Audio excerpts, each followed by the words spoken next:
Dito ang bulog package deal. 5,000, 2 buwan mga ka-agri. Dadalin mo yung inahin dito, alagaan na nila. Hanggang iuwi mo, dudukutin kung 2 buwang buntis, tsaka mo palang iuwi. Bayad 5,000 mga ka-agri.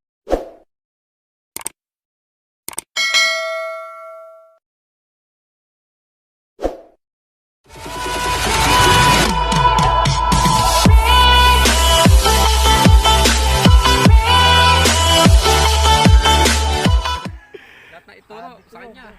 Dito siguro daan na yun. Yung anak niya ka-agri ang nag-aalaga doon. May sweldo at ang pag nabuntis na, may sweldo yung bata na 500 per head. Per head. Sa mga nagpapabulog kasi sila na naglilipat, nag-aasikaso. Isa pa yun sa trabaho ni Kuya, no? Oo. Yung para sa mga anak naman niya yun.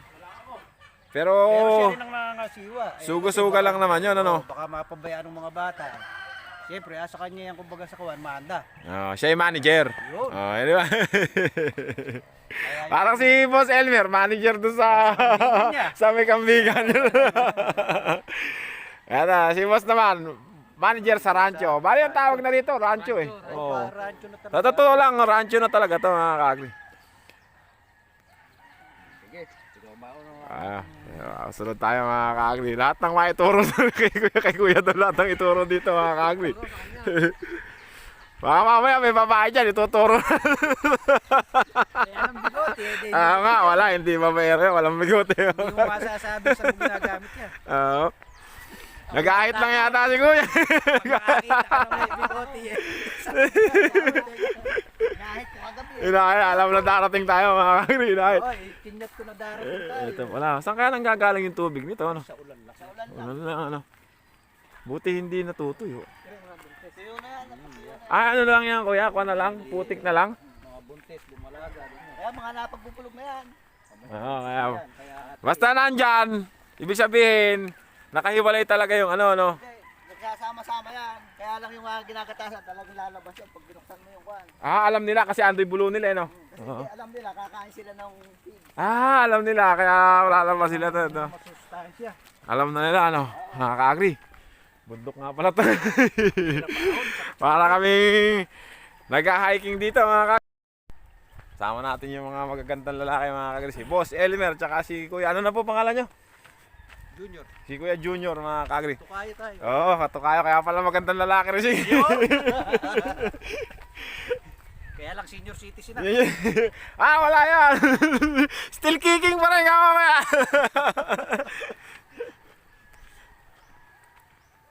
Ganda rito. Pag tagulang, ganda ng damo rito. Tagulang, perde. Dito kaya. Pag tagulan daw mga ka-agri, berding-berde rito. Yan yata yung pinang-aasim sa ano eh, sa talangka ano eh, no? Oh, yan ba yun? Sarap sa papaitan niya. Sarap ka, sa biya.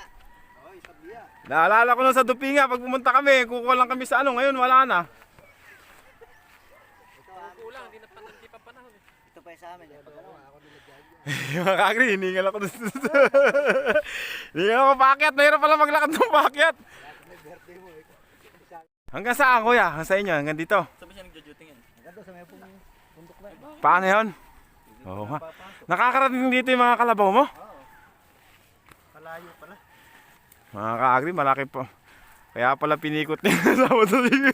Naniniwala na ako ngayon mga ka-agri. Asyendero pala to si... Mano yung ilong? Ay, sibak. Ito lang sa akin yan eh, yung bang pinabuntis lang, pinahalagaan sa akin. Pag buntis na, iuwi lang nila. Oo, ano. Kaya nabulog na yan. Sibak yata yung ilong, ano? Oo. Baga, ayun. Magaya yung ilong, oh. Dati may pang ilong.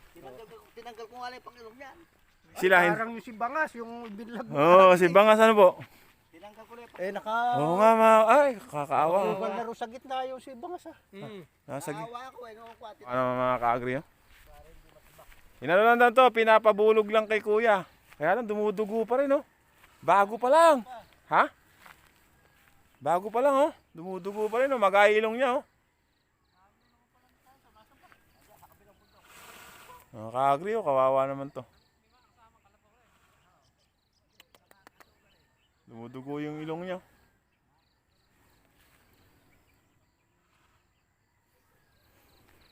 Kawawa naman.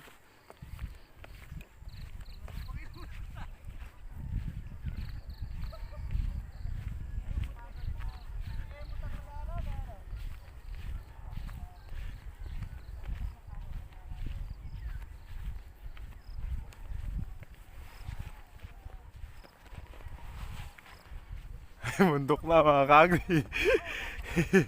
Palagay ko, sasakit balakang nito ni Kelmer. Di na marunong sa bundok to. Parehas ko lang din to, hindi marunong sa bundok to. Ha! Ha! Hu! Ha! Ha!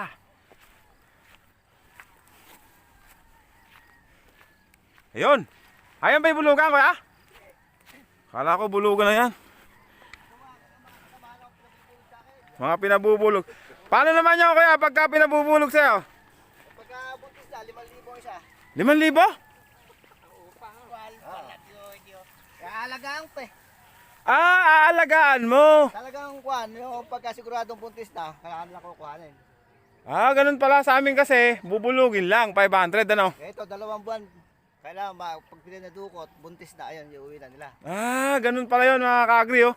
Iba pala rito mga kaagri, meron na naman tayong natutunan kay kuya, Mga buntis kay Konsihal. kuhanin to. Ganun to pala rito mga kaagri, pagka nagpabulog, package deal, kailangan talagang buntis ano? Oo, 20, kukunin na yan. 20. Tapos sila rin mag-aalaga mga kaagri. Ito, pinabubulog na agad, may bulo pa. Oo. Ayan. Matagal ka mag-aalaga. Ayun yung bulugan mo. Hindi, dito yung bulugan ko.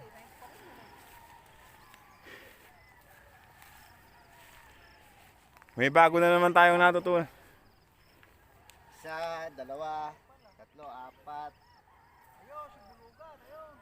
5, 6 yan eh, 6. E di, pagka nabuntis ko yung 6 na yun, meron akong 30. Sa loob ng 2 buwan. Oo nga no. Galing pang PCCN talaga. Yan, galing PCC. Sa ano nila, sa Karanglan. Sa Karanglan? Karanglan, saan ba yung Karanglan? Karanglan, sa boundary ng Ay, oo, papuntang Isabela. Isabela. Andun yung bull facility ng PCC. Ah, ganun ba? Doon pala yung... Doon nila binibreed yung mga bull nila. Laki mga kaagri, pwede yatang pangarera to ah. Tatakbo kaya. Mga kaagri, ito yung bulugan. Hindi ba masungit sa tao yan kuya? Sa kalabaw lang ano? Oo. Laki mga kaagri, oh. May ear tag siya. Ilan taon niya ninong? 4? 4 pa lang yan? 4. Ay, may lasing ano yung... Eh, matagal pa sa iyo yan kuya ano? Hindi, pagka nakaka-ulit ako sa Philippine Carabao Center, kasi pagka naka 25 na anak yan, sa akin na yan, bibigyan nila ulit ako ng bulugan. Ay, ganun. Eh, yung anak naman yan, 27 na yung naging anak niya. ay hindi nga pala sa iyo yun, hindi nga pala ano yan ano. Basta nakalista yung naka-record, tapos may picture yung mga anak. Basta record lang yon. Pati yung mga nagpapabulog sa'yo. Oo. 25 na yung nabulog dito. Ibig sabihin, galing yan kuya sa Philippine Carabao Center. Dito nga tayo kuya. Yan. Tapos, binigay sa'yo yan para paglahiin siya. Kumbaga, iniingatan nila yung lahi niya. Parang Brazilian to eh. Hindi, Bulgarian din yan. Bulgarian din yan. At tapos kuya, magkano naman, bukod doon sa binigay lang sa'yo yan, pero pagka nagpapabulog sa'yo, nagbabayad sila. Hindi, dito sa akin, yung mga member, alam bayad. Ay, yung member, wala. Ang nagbabayad lang sa akin, yun yan, yung kukunin nila siguradong buntes na dadalhin. Ayun nga, yung siguradong buntes. Kasi inaalagaan mo. Alaga ako. 2 buwan ko alagaan, tapos 2 kailangan 2 buwan na buntis din. Bago nila iuwi. Bali, 4. Hindi. Ah, 2 buwan. Halimbawa. Padudukot. Oo. Nalalaman ba yun, kuya, pag dinudukot? Oo, nalalaman yun kung yung 2 buwan na Ang 2 buwan, nalalaman pala. Pagka ganon, 5,000 bayad sa'yo. Kaya lang, buntis na yon. Iuwi na lang ng buntis na sigurado, no? Tapos dito naman, dito mo inalagaan dyan sa farm mo na to. Ayun mga kagri, nakita nyo ba yan? Yan, lahat yan, ano? Ayan. Yan, yung mga kalabaw na yan, lahat ng nadaanan natin mga kaagri. Hindi kay kuya yan, pinabubulog lang dito yan, 2 buwan dito yan bago iuwi mga kaagri. Ang bayad sa kanya, 5,000 mga kaagri. Isa pa yan sa trabaho ni kuya dito sa hacienda niya, sa rancho. Ito nakakailang ano na yan kuya? Nakakailang ano na yan? Anak. 27 na yung anak niyan. Pero pa yung mga binubuntis nila ngayon na kwan. Oh, 6. Oo, nung nakaraan taon niya nabuntis yung kwan, kaya yung mga anak niya nasa ako na 27 na inilabas, naka-record sa akin yan. Eh ilan lang? 24 lang sabi mo. Sa'yo na. Kailangan 25. Pwede mo lang, kailangan maka 25 siya ng anak. Pwede ka na uling mag-loan sa Philippine Carabao Center. Sa'yo na yan. Sa akin na yan. Ay, di kaya nga. Di pwede ka na mag-loan. Pwede na naman. Nag-loan ka na, kuya. Eh, hindi pa ako napupunta ng Philippine Carabao Center, pero iaayos ko, kailangan yung ayos yung mga papel mo. Pati mga picture na yun. Ng mga bulo. Yun pala mga ka-agri. Ang galing ah. Kaya Wala. pag uminom yan, medyo ahal sa'yo. Uhaw lang. Ay, lahat naman ng kalabaw. Ganyan. Kahapon ng hapon namin, pagka umaga yun, dinadala ko lahat yun. Dito lang pala siya. Pag uminit na, ibababa na lahat yan. Ang mga nabuntis na rito nung kwan, 4 na. 2 pa yung may iwan. Sa mga 20, kukunin na yung 4 na nabuntis na yan. Kuya, yung mga ano na yan, mga babae na yan. Yung mga babae na yan, nakakuha lang yan, nakatali din yan. Oo, nakatali yan. Puro sa ilong atali yan. Saka kumpare ko yan sa Talavera. Paano mo malalaman kung naglalandi yan, lalapit sila rito? Kung nabulog na, paano? Kailangan kasi yung para maglandi, kailangan nakadikit yung bulugan. Pag nagkakaamuyan yan, oo, maglalandi yan. Kasi pag malayo bulugan, doon nga yung di nila kuan, yung iba hindi naglalandi, ayaw kang maglandi. Eh, nung pala. Pero mas maganda, mabilis ang paglalandi kung yung bulugan naamoy nila. Oo nga, ano. Kasi nga naman, may lalaki silang nakikita. Kumbaga, sa lalaki, may nakikitang sexy, kaya naglalandi, ano. Pagka nyo yan, pawawalan ko lang yan, papupunta yun. Sanay na rin yan, mga sinanay ko na pag pinawalan ko, doon na takbuhan yan, mga uhaw eh. Kasi inom. Oo. Kung alin yung sinusundan ng bulugan, yun naglalandi yun. De, pag nakatali na yung bulugan na pinapawalan ko, amoy na amoy yan, iniikot yan eh. Kung sino yung Kung saan naglalandi. doon huminto yan, yun ang naglalandi. Wala ba tayong makukunan dyan na nag-ano sila? Ah, Papatungan ng bulugan? Ala eh, pero doon sa, ay naburo ko na ata. Yung mga, Wala ba kayo doon, ano? Baka meron kayo. Sa cellphone mo, sa picture mo. Tingnan niya natin. Kung Baka meron, ano? share na may susi mo. nanganganak, nagbubulog, May susi. Elmer, susi mo. Sisi mo yata, Kuya Elmer. Ako paghahanap pa. Doon ka mamaya, Butit napansin. Kung hindi, Kuya Elmer, yari. Sisend na lang sa'yo ka-agri yung nanganganak Oo. sa cellphone. Tsaka yung naglalandi, ano? Ay, naglalandi, binubulog pala ako. Napakagaling ng... Yung naglalab making. love making pala tawag doon. Ayan, laki ring inahin niya. No? Oo nga, mga ka-agri, laki na, no? Tsaka yung tindig niya, ano eh, oh. Magaganda rin ang dibdib ng mga Bulgarian. Kaya po pwede ipangaryada rin.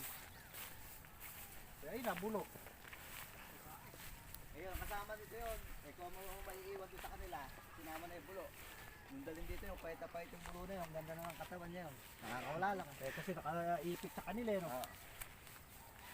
Doon kasi sa Talavera, mga nakakakul lang yan. Balong-balong lang yan. Oo, hindi makakain, ano. Yung lag ng isa, no? Yung pagkarosa mo. Sakate kinakain ko yan. Kaya hindi ganyan ang mga katawan nun. Ayun, maganda na katawan na yun. Mga nag-buntis na. Buntis na ba yung mga yan? Oo, buntis yan. Hindi, kukunin na sa'yo yan. Kukunin na, sa abente. Nakapatuyo na ka ako yung damo, kunin mo na. Matayo na, ano. Oo nga, no. Pero pag yung mga nakakaraang buwan, berdin-berdi talaga to. Oo. Napasubo kami parang mountain hiking na yun. Alam ko, hindi ako makakasama ka-agri. Oo. Ang tuhod ko kahapon. Uminom nga ako kung gamot at baka masubo. Alam mo na rin, ano, kaya. Ganda rito, ha. Sino yung mga... Bondarik. Ay, yung dinaanan ng ano to. Dinaanan ko lang yung mobile. Oo, ito. Sana ikaw mura-mura naman ang bayad. Dito kay lupa mo. 20 pesos isang metro. Kaya lang malalim. Wire ng ano, kuya? Gamit ng kwan. Na internet. Hindi nakahukay sa lupa. Nakahukay. Kaporma, no? Home birds? Ayun yung bangos, ano? Kawawa naman ang iba. Hindi ko tinanggal. Nakaawa ako eh. Talaga, ito na. Ay, kaganda naman at sumasara, ano? Naghihilom na. Naghihilom, oo. Eh yung ano pagkahilom eh, yung kay... Ay, si Banga si Alana. Yung kay Biyak na Pasas. biyak na eh. Kasagad na sa mat eh. Yung inahin namin namatay, ganun din dati. Ah, na Banga. Ayan, maganda na katawan niya. Buntis na pulog na rin. Yan kauli-uli na nabulog. Eh, sa... Ayun o, ito mo, ayun o. Nakaano yung ano. Nakakot. Pangit tignan eh. Ayoko nang ganyan. Kaya sa pupunta si Justin. May kagatasan ditong patenter. Kalayo mga ka-agri ito. Gagatos siya na isang palde. Pupunta sa malayo. May isa pala dyan. Ay, sa matanda. Oo. May sarili yung matanda. Galing din sa akin yun. Nakuha ko sa Philippine Carabao. Yung sinasabi mo ko yung ano, no. Di lahat ng mga ano, sa'yo nagtitinda. Sa'yo ikaw nagdi-deliver. Lahat ng mga nagagatas dito. Ilan pa lang yung nakapagpapaanak sa kanila. Yung iba naman eh. Ayaw gatasan. Bakit? Nakakukon daw sa bulo. Ay, ganon? Hindi ka ako. Yung programa ka ako natin. Wala. Yung mga programa ng Yung maggatas eh. Doon talaga, yun ang purpose nun eh. Pagka ako, subukan mo lang akong gumatas. Pag natikman mo, baka ako yung bulo, ibaliwala mo. Kasi araw-araw meron ka ng panggastos, no? Ayan, yung matanda, yung andyan. Ayan, Ayan, may kural na siya, no? doon lang katasan. Oo nga, no? Bahay na yan ba, kuya? Mayroon bang daan dyan? Yung may-ari dyan, doon pa umuwi sa may malayo pa inuwi niya. Pero yung mga kalabaw niya, iwan lang dyan kasi lupa niya pag ganun naman. Forma pala rito talaga. Yung bahay niya, doon talaga sa barangay ng Imelda. Ito kasing amin, malayo sa kuan. Doon ako konsyal eh. Doon ba? Kumbaga ito lang yung farm mo. Oo. Hindi mo pa naranasang nawalan ng kalabaw, kaya saan? Hindi pa naman. Hindi ba?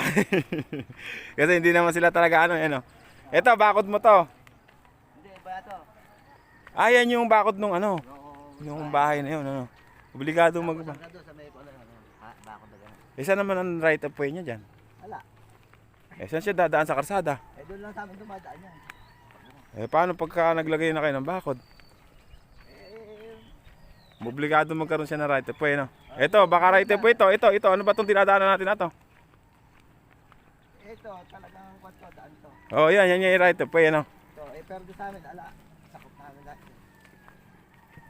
Magbibigay din kami ng daan. Obligado yun. Nasa batas yun, di ba?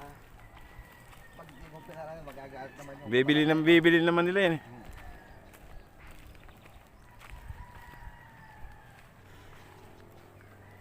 Mga ka-agri, isa pa yun sa trabaho ni Konsehal Domingo, mga ka-agri. Yung pagbubulog dito, mga ka-agri. Nakinatinig nyo naman, mga ka-agri. Dito, ang bulog, package deal. 5,000, 2 buwan, mga ka-agri. Dadalin mo yung inahin dito, alagaan na nila. Hanggang iuwi mo, dudukutin kung 2 buwang buntis, tsaka mo palang iuwi. Bayad, 5,000, mga ka-agri. Maraming salamat, mga ka-agri, sa lahat ng subscriber ko, supporter ko. Hanggang dito na lang yung vlog ko, mga ka-agri. Thank you very much.